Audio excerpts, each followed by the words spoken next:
इधर राज्य में कांग्रेस के लिए पिछले चुनाव तक अजेय रही 40 सीटों पर भाजपा की ओर से उम्मीदवार उतारे जाने के बाद कांग्रेस पार्टी भी तैयारी में जुटी हुई है। कांग्रेस 40 सीटों में से अब भी 12 सीटों को जीत के लिए सुरक्षित मान रही है, लेकिन 28 सीटों पर मुकाबला मानते हुए रणनीति बदली गई है।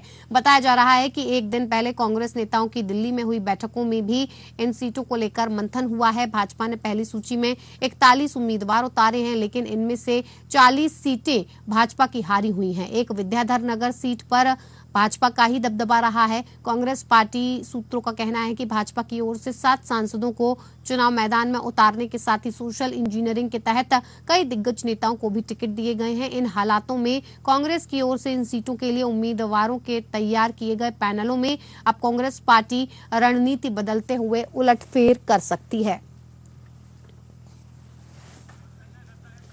इसी पर ज्यादा जानकारी के साथ हमारे संवाददाता संजय दत्ता हमारे साथ फोन लाइन से जुड़े हुए हैं। संजय, जिस तरह से अब चुनाव पास हैं, ऐसे में लगातार जो दोनों ही पार्टियां हैं उनके उम्मीदवारों को उतारने की जो रणनीति है वो साफ तौर पर साफ होती जा रही है। भारतीय जनता पार्टी ने अपनी उम्मीदवारों की लिस्ट निकाल दी है। उसे देखते हुए कांग्रेस ने अपनी बनाई हुई लिस्ट को लेकर जिस तरह से रणनीति को बदला है, क्या कुछ है इसके मायने, ये आप समझना चाहेंगे?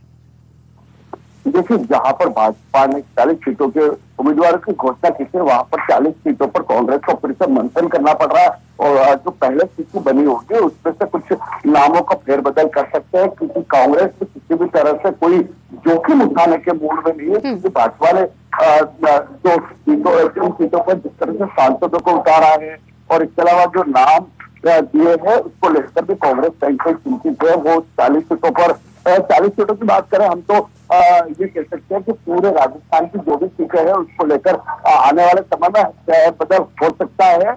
और वही बात करें कांग्रेस भाजपा की, तो भाजपा में भी इन नामों को लेकर खलबली मची हुई है, कई जगह विरोध हो रहा है। तो स्वाभाविक तौर पर कांग्रेस को भी एक बार मंथन करके उन नामों को फिर से जो उन्होंने तय किए थे उन नामों में कहीं कहीं फेरबदल होने की संभावना दिखी। बैठक हुई है, अब क्या निर्णय होता है ये जब पहले लिस्ट आएगी उस समय मालूम पड़ेगा। जी संजय, आप बने रहिए हमारे साथ, आगे भी आपसे बातचीत का सिलसिला जारी रखेंगे।